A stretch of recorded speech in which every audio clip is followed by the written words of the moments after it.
When talking about the richest man in the world, Jeff Bezos comes to mind, who has a net worth of $160 billion. That is more than the GDP of Iceland, Costa Rica, and Afghanistan combined. It is hard to imagine that a man can possess such a sheer amount of wealth, and it makes it even harder to believe that when compared to the richest man in history, he is nowhere near the top. According to Rudolph Ware, who is an associate professor at the University of Michigan, said that the amount of wealth the richest man in history has garnered is incalculable. To be able to at least picture its vastness, he said, imagine as much gold as you think a human being could possess, and double it. That's what all the accounts are trying to communicate. This is the richest guy anyone has ever seen. In today's episode, we will look at the story of the richest man alive, the 10th king of the Mali Empire, Mansa Musa. Abu Bakr Keita II was the original inheritor of the Mali throne in the 14th century.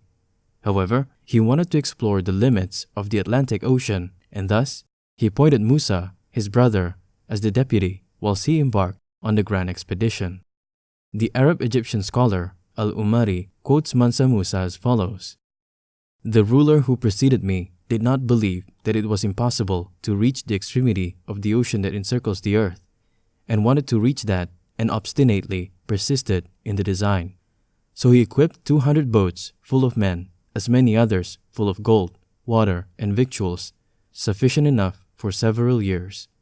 He ordered the chief not to return until they had reached the extremity of the ocean, or if they had exhausted the provisions and the water. They set out.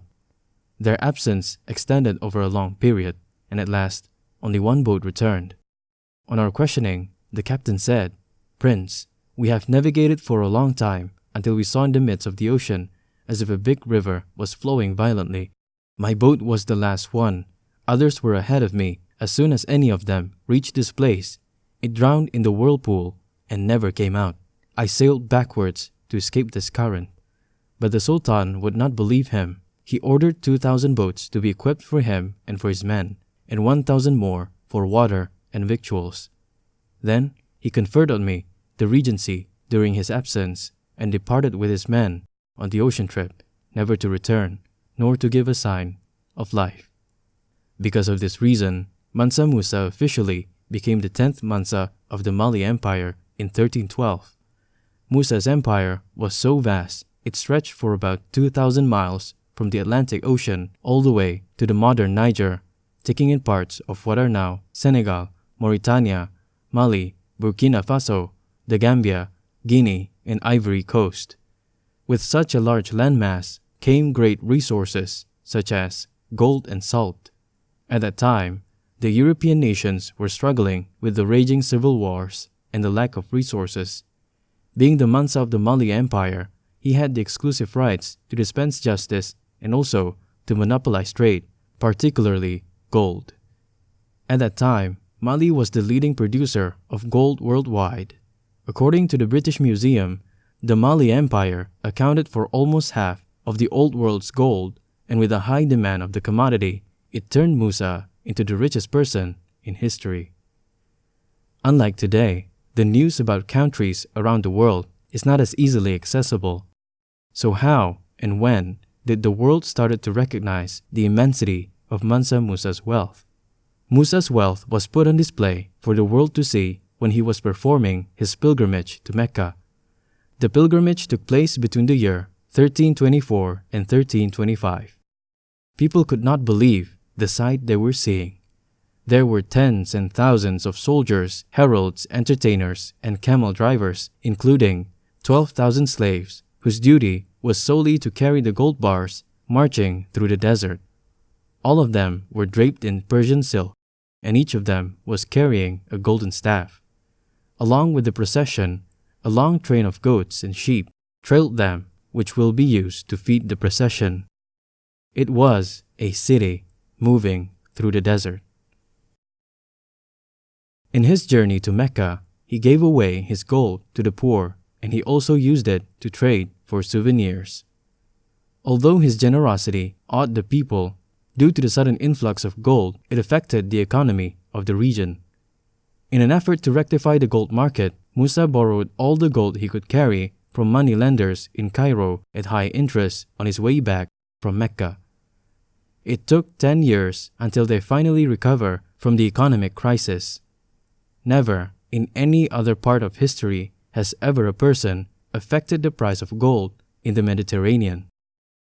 When Musa returned from Mecca, he brought several Islamic scholars with him, where one of them was the direct descendants of the Prophet.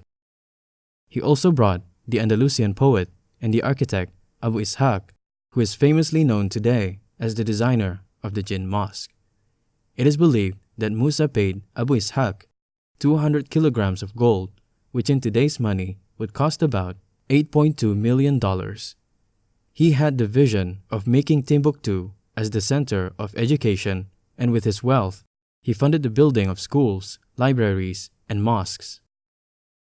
People traveled from all around the world to study at what has now become the Sankore University. Mansa Musa has put Mali and himself on the map, which can be found by looking at the Catalan Atlas map from 1375.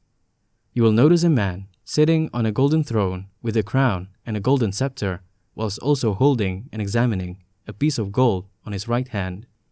Even after half a millennium later, the empire had a mythical status which was considered to be a lost city of gold at the edge of the world, a beacon for both European fortune hunters and explorers. Mansa Musa passed away at the age of 57 in 1337. The empire was inherited by his sons, who unfortunately could not hold the empire together. The smaller states broke off, and the empire crumbled, and later, the arrival of the Europeans was the final nail in the empire's coffin.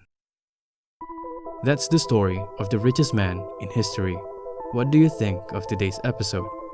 As always, thanks for watching, and I look forward to seeing you again in future episodes.